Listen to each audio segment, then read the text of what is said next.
सबसे पहला नियम एकादशी व्रत का सबसे पहला नियम है कि आप जिस दिन व्रत करो उसके एक दिन पहले भक्ति का संचार इस हृदय में कर लो। भक्ति का संचार इस हृदय में कर लीजिए। जिस दिन आप व्रत करो, जैसे एकादशी का व्रत कर रहे हो तो दशमी के दिन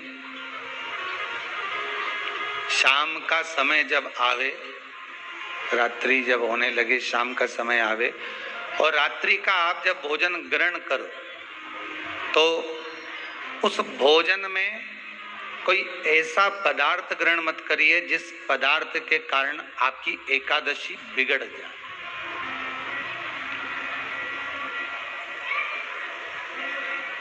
कोई बेकार भोजन हमें ग्रहण नहीं करना, श्रेष्ठ भोजन ग्रहण करिए दशमी के दिन। और एकादशी का दूसरा नियम बहुत ध्यान से सुनिएगा। जिस दिन आपकी एकादशी का व्रत हो उस दिन प्रयास करिएगा कि अपने हाथ से किसी भी वृक्ष की कोई पत्ती टूटे ना। अपने हाथ से किसी भी वृक्ष की, पौधे की, किसी भी वृक्ष की पत्ती अपने हाथ से ना टूटे। बहुत ध्यान दीजिएगा महाराज। एकादशी का ये दूसरा नियम है कि अपने हाथ से किसी पौधे की, किसी वृक्ष की, किसी डाली की कोई पत्ती टूटे ना, कोई पत्ती ना टूटे, इसका प्रयास करिए।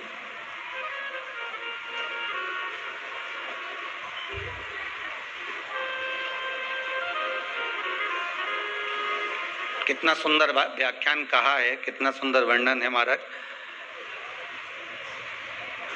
कि मात्र एकादशी का व्रत कर लेने पर,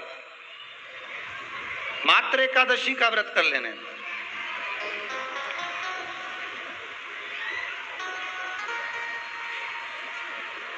जो पूर्व में किया गया हमारा पाप कर्म है, हमने किसी जीव की हत्या करी है, हमने किसी को कष्ट प्रदान करा है, हमने किसी को अपशब्द कहा है, हमने किसी को ताने दिए, हमने किसी को आड़ा टेढ़ा कहा है, हमने किसी को गालियां दे दी है, मात्र एकादशी का व्रत ही कर लेने पर ये सारे जो दोष हैं वो समाप्त हो जाते हैं।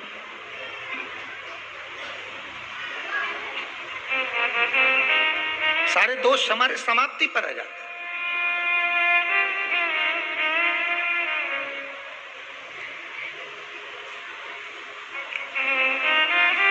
अब एक विचार करिएगा थोड़ा सा अपने मन में, अपने चित्त में, अपनी वृत्ति में एक बात उतारिएगा। एक अपने मन में एक बात को उतार कर रखिएगा कि आप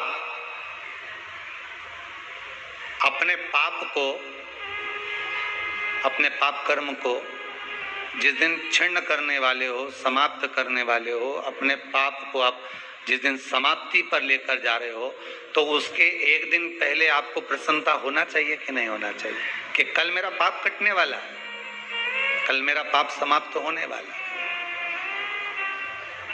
जो मैंने पाप कर्म करा है वो समाप्त होगा, जो मैंने पाप कर्म करा है वो कल समाप्त हो जाएगा। तो एक दिन पहले आपके चेहरे पर प्रसन्नता हो कि ना हो?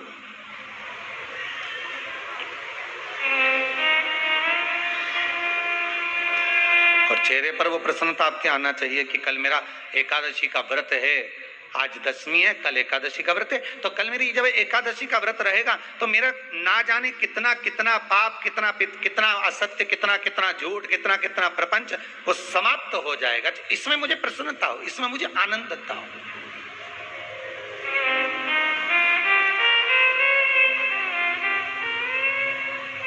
तो क्या कहा गया कि प्रयास करिएगा कि एकादशी के दिन कोई वृक्ष की, कोई डाली की, कोई कोपल की कोई पत्ती ना तोड़ी जाए। क्यों?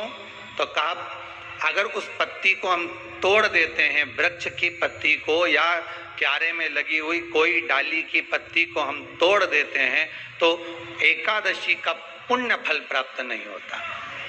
एकादशी का कोई फल हमारे खाते में नहीं जाता, पुण्य फल प्राप्त। अब फिर भले तुम चाहे तुमने मोरदन खाया हो, चाहे तुमने फिर चिप्स खाई हो, चाहे तुमने फिर व्रत का कितना ही सामान खा गए हो और तुमने सोचा कि आज मेरी एकादशी है, तो फिर उसका कोई फल प्राप्त नहीं है, उसका कोई सुख प्राप्त नहीं है, फिर उसका कोई आनंद प्राप्त नहीं है। इसके घर में कमाने वाले 2-4 हैं, पैसा तो आ रहा है पर घर में टिक नहीं रहा, डॉक्टर में, पुलिस में, एक्सीडेंट आदि में, कहीं गलत जगह पर व्यसन में अगर पैसा जा रहा है, जुए में, मांसाहार, मदिरा पान, या कहीं आया पैसा आने में कमी नहीं, आ रहा है पर टिक नहीं रहा, रुक नहीं रहा, कोई मांगने आ गया, दे दिया, फिर वहां से अपने पास नहीं आ रहा, अपन कह रहे हैं भैया हमारा पैसा लौटा दो, नहीं आ रहा। तो महाराज शिव महापुराण की कथा कहती है, एकादशी के दिन गंगा के जल में मात्र 7 बेलपत्री डालकर जो नंदीश्वर भगवान अर्थात जो शंकर जी के शिवलिंग के सामने नंदी होता है,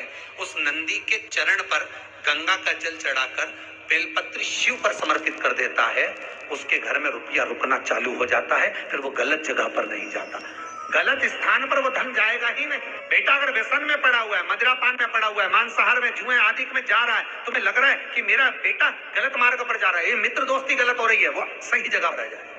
कई लोग इसको धन के लिए भी करते हैं, संपदा के लिए अर्थात जिसका व्यापार नहीं चलता, जिसके घर में पैसा नहीं आता, या नौकरी नहीं लग रही, या सर्विस नहीं लग रही, आप अप्लाई कर रहे हो, जगह जगह जाकर इंटरव्यू भी दे रहे हो और पैसा नहीं आता, तो उसके लिए भी प्रयास किया जाता है। पर उसके लिए यहाँ पर जो धन के लिए करते हैं, उसके लिए विष्णुपति के लिए करते हैं। मतलब जैसे गंगा के जल में तुलसी के 11 पत्ते डाले जाते हैं। कितने पत्ते डालते हैं? 11 तुलसी के पत्ते डालते हैं, और उसको किसी भी नारायण के मंदिर में, राम कृष्ण शिव शंकर नहीं, राम कृष्ण भगवान विष्णु दत्त आदि जितने नारायण के मंदिर हैं, उस मंदिर में किसी भी पात्र में, एक छोटे से पात्र में उसको भरकर रखी आते हैं महाराज, उससे भी जॉब, सर्विस, नौकरी में सफलता प्राप्त हो जाती है। परंतु वो भी एकादशी को ही होता है। कुछ देर तक पात्र को रखा जाता है, फिर वही पात्र का जल किसी भी वृक्ष के नीचे डाल दिया जाता है, उससे भी नौकरी के लिए फायदा मिलता है। शमी की पत्ती, शमी वृक्ष का जो महत्व पहले कहा है, शमी वृक्ष की पत्तियां अदालत में या कानूनी कोई प्रोसेस के अंतर्गत कानूनी कोई कार्रवाई हो गई है या कोई अटका है काम, तो शमी की पत्तियों को एकादशी के दिन 5 जगह पर चढ़ाया जाता है उस कार्य को निपटाने। पहला अशोक सुंदरी की जगह पर। अशोक सुंदरी की जगह कहाँ है आपको मालूम है, पहले भी बताया। जैसे ये शिवलिंग है, ये जलाधारी गोल, उसके सामने ये चरण, बीच में जो एक मोटी सी लाइन होती है वो अशोक सुंदरी की जगह है। तो अशोक सुंदरी की जगह पर शमी पत्र को चढ़ाया जाता है। अब शमी पत्र अशोक सुंदरी की जगह पर एक स्थान, दूसरा शिवलिंग के ऊपर, तीसरा जहां शिवलिंग रखा है, जहां शंकर का शिवलिंग रखा है उस कटी भाग पर शमी पत्र को चढ़ाया जाता है। चौथा, नंदी का जो चरण उभरा उठा हुआ दिखे वहां शमी पत्र चढ़ाया जाता है। पांचवा, शंकर भगवान के मंदिर के द्वार पर शमी पत्र चढ़ाया जाता है। केवल एक ही बार चढ़ाना चाहिए, जिस कामना से चढ़ा रहे हो, जो अदालत में कार्रवाई चल रही हो, या कोई प्रशासनिक परेशानी आ गई हो, या कोई काम अटका पड़ा हुआ है, तो उसके लिए चढ़ाए। 5 स्थान है, 5 स्थान की शमी पत्र को आप 5 चढ़ाएंगे, आपकी प्रशासनिक जो व्यवस्था है वो सुचारू हो जाएगी, वापिस कोई तकलीफ नहीं आएगी। शमी पत्र की बात।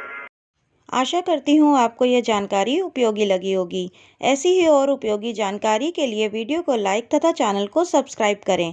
मिलते हैं अगले वीडियो में, तब तक के लिए हर हर महादेव, श्री शिवाय नमस्तुभ्यम।